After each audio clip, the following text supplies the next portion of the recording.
Hello and welcome to another episode of Top Deck, the series where we take a look at some of the leading TCG deck lists. So this time we have another deck list from last weekend's regionals. So this is Owen Hall's 6th place list from the Cardiff regional with Altergeist. So a really interesting deck. This is the inspiration for Luke Bennett's 4th place list the following day at Bristol. So without further ado, let's get into the list. So we kick things off with triple Marionetta, triple Meliseek, triple Multifaker, double Silk, one Conqueree, triple Ash, and double Ogre. This is a fairly standard monster lineup. You might see a few people dropping the Ogres here and just playing impermanence over those instead, but it really depends on how many hand traps you want within the deck. Then for spells, he's playing a lot of draw power here, so 2 Desires, triple Duality, and double Knowledge. The majority of lists that I've seen before this played typically 4 or fewer draw spells, so we'll ask him about his reasoning for that. Then triple Spoofing, a triple Anti-Spell, and 1 Order for stealing games, double Torrential, and double Mirror Force, then double Protocol, double Manifestation, double Strike, 1 Warning, and double Impermanence. So this is likely to be the case that he wasn't able to get his hands on the 3rd one, but maybe he just wanted to run 2. He's already playing 44 cards in the deck, which is a bit rough, but I believe he managed to bring it down to 41 for the second event. For the extra deck, double Hextia, 1 Prime Banshee, 1 Clara and Rishka, 1 Borrowload, then a bunch of Cherries targets, so we have a double Helix, Isolde, Electromite, Dante, Tornado, Utopia and Lightning, then Lapis Lazuli for stopping the FTK, Buster, and Macabre. For the side deck, triple Cherries, obviously, double Droll is pretty interesting here, then double Gamma 1 Raigeki, triple Evenly, triple Wiretap, and 1 Emelet Elf. So an interesting deck, going to 44 cards and taking 6th place. So let's ask Owen about some of his reasoning behind this. So we'll take a quick look at the siding strategy for against Draco. For every list that you're going to see when going first, he's putting in 3 Wiretaps to deal with the Evenly, and taking out 2 Mirror Force and 1 Torrential. So for Draco, that's the only change that's made going first. Whereas going second, he's putting in the Kaiju, the Raigeki for outing the Masterpiece. We see the Evenly come in for getting rid of that board advantage, and Droll is an interesting side choice here. And then obviously the Floodgates coming out for going second, because they're not going to be set up for you in any useful manner. For going against Pendulum Magicians, when going first, adding in the Cherries on top of the Wiretaps, because you need to be able to stop that Electromite. It can win many of the games. And going second, again, Cherries and Evenly there. And playing the Wiretap going second as well, I suppose you're considering that Pendulum will go, oh, you're going to make the game grind out, I'm going to put in my Evenly match, even if I'm going first. Then for 60 card, standard taking first siding, and for taking second, putting in the Kaijus to deal with big problems that get left on the board, the Raigeki, and the Evenly there. And again, Floodgates coming out, and we see some hand traps come out as well, and Duality. Taking Duality out every time he's putting in the Kaiju, because you need to be able to play your Kaiju, and Duality will lock you out of that. For Spiral and ABC, so this is identical list for these 2 different matchups. For going first, the usual Wiretap stuff, and then the 2 Cherries, because it does have the targets available. The Spiral especially are able to push through your board really well, so you need some way to be able to stop them from comboing off. For going second, biggest siding that we see from his strategy. So 2 Kaiju going in, 3 Evenly, 3 Cherries, 2 Droll, and 3 Wiretap. A lot of stuff stunning here, and then the Wiretap as well, because you do expect that your opponent is going to sort of they're going to potentially put in Evenly even when they're going first, because they anticipate that they can make a small setup with comboing off from 1 or 2 cards, and then after that they'll be able to evenly you if you had some way of outing their board. So an interesting choice there, taking out the strikes, because potentially they're only going to be able to deal with like 1 or 2 things, and they're just not great going second. So that's it for the siding strategy. So we'll actually start off with the rounds here. So round 1, he went up against World Chalice and 2-0'd them. His opponent misplayed by making a Fairy Dragon without a field spell on the field, so he wasn't able to activate the effect, and game 2 his opponent bricked. Round 2 against Inspector Borderstun, he went 2-1 here. Game 1 was a real grind game, as Border and multiple Thunder King really stops Altergeist.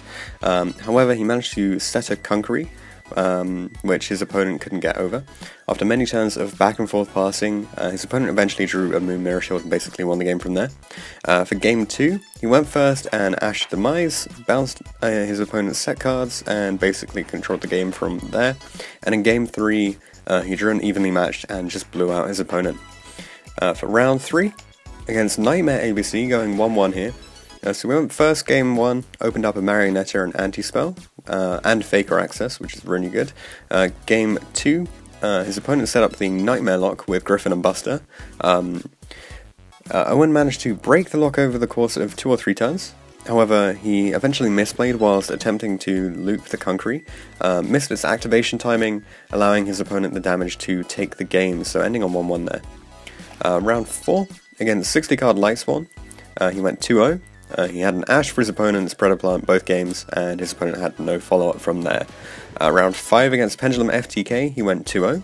He had an Ash for the Pendulum Call, so his opponent ended on Absolute and Decode. He then picked apart the board with a Mirror Force and a Strike with Faker.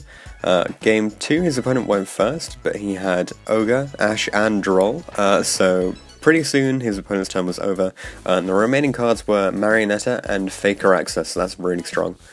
Round 6, against Trickstar, he went 2-1. Game 1, his opponent lost the die roll and forgot, Game 1, Owen lost the die roll and forgot to play around Droll and got Droll reincarnated. Game 2, he had an anti-spell and picked off the sets with Silcatus and Meliseek. In Game 3, he remembered to play around the Droll this time, grinded on for a long time until eventually his Torrential Tribute blew out his opponent, allowing him to establish Hextia, Faker, and Silk with Manifestation. So round 7 against Nightmare Spiral, this is his loss from the event. 0-2, he went Game 1, he opened well, however Spiral Tough and Agent are really strong. For Game 2, he was blown out by an Evenly, so a bit unfortunate there. He started the day not expecting much as he was nursing a severe hangover, but the deck performed extremely well, and he always had Faker access or ways to stall until getting to Faker. For the changes that he made between Cardiff and Bristol, so this is, Cardiff was on the Saturday, Bristol was on the Sunday. He decided to take out 2 of the Desires, the 2 Desires. He normally ended up banishing both Silcatus, 3 or 4 of the Altergeist traps, and a majority of the monster lineup, so he was just fed up of doing this. However, the card does say draw 2, and because the deck cannot play Demise, etc., in order to generate advantage, it kind of fills that void. It also acts as an Ash Blossom bait, but they're less likely to have one for your, and that way they're less likely to have one for your spoofing, because if they drop an Ash on your spoofing, it really cripples what you're doing. He also took out the 2 Mirror Force, found it to be really easily popped or play around once people know that you had it, and sadly he never opened Faker and Transience. He said that Knowledge was clutch every time he saw it, acting as a pseudo Linkaribo for allowing to dig deeper after using Marionetta turn 1, and allowing Silk to add back use traps in the late game. Clara also being able to target, also being a target that you can use for your Meliseek, allowed for playing through Ash, which is really good as well. He also added in 1 Torrential between the 2 events. So then at Bristol with the adjusted list, he went X2-1, taking 18th place, losing to the winner of the event and the Spiral player who we faced last round at Cardiff. So a bit unfortunate there, with the 2 losses just out. It's probably 1 loss away from getting into the top cut there. So for questions on the list, I started off by asking him about the fact that he has a lot of draw cards compared to most lists that we've seen floating around, especially in the Altergeist Facebook group. Did he feel that the deck needed them, and does he think that there's a way to cut the list down to 40? He said, as the deck cannot run inherent power cards that most stun decks can, such as Demise generating advantage, setting up turn 1 can be really difficult, so the draws felt entirely necessary. Knowledge acted as the pseudo Linkaribo, as he said, and it's very rare that you will have a target engrave turn 1 for Marionetta's second effect, so it's always nice to trade it off after setting a trap for 2 new cards. Desires was a card prior to the event which kept coming in and going out during testing. Unlike most combo decks, Altergeist cannot search all of their combo pieces turn 1, so you really run the risk of banishing multiple Faker, Silk, and Marionetta targets, which in grind games, especially the mirror, you require. So we decided to play 44 to reduce that chance a little bit, but dropped this down to 41 for Bristol when he took out the Desires. It's very hard to keep the deck below 40, and the main engine makes up for about 50% of the deck. Duality can be a hindrance after turn 1, however the power it grants you in turn 1, allowing you to dig for Faker, Spoofing, and Anti-Spell together, which the deck absolutely requires in order to function really effectively, definitely warranted running 3 of it. Then I asked him about the Solemn engine, just going for the 2 strike and 1 warning, say over something like 3 strike or 2 strike and a judgment. He said that warning was necessary as a masterpiece out, as this deck really struggles to out a trap monster immune masterpiece game 1.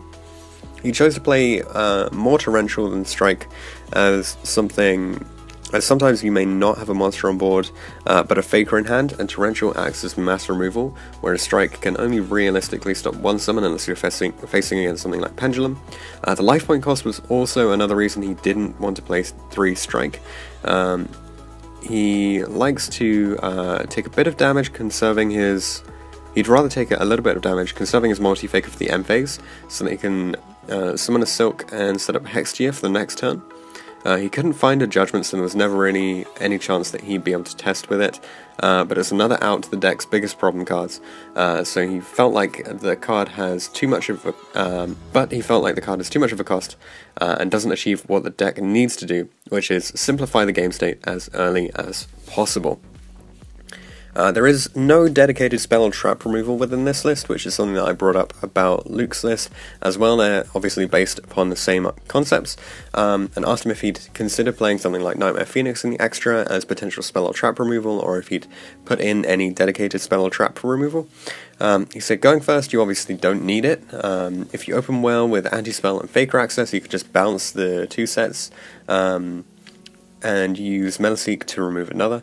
Over the weekend, he found most people would make him go first. Most people who made him go first, regardless, as they sided in Reboot and Evenly Matched. Not too many people were siding into Traps or Floodgates to answer the deck. The meta mainly consists of combo decks, so the need to remove back row isn't really needed. However, Phoenix could be played, as he's sure that there will be a time when it will come in clutch. However, the deck doesn't really profit off discarding, obviously, because you don't tend to get those resources back, unless you have something like your Silkatus or your Marionetta already set up. So following Bristol, following the second tournament that he played at, I want to know if there are any further changes that he'd make to the list. He said there are a couple of things that he wants to test in following events, things like Rivalry of the Warlords, as it can act as a floodgate and a pseudo board wipe going second. Unending Nightmare could aid the Spiral and Draco matchups, possibly siding in Inspector Border, as Spiral is really rough to take on.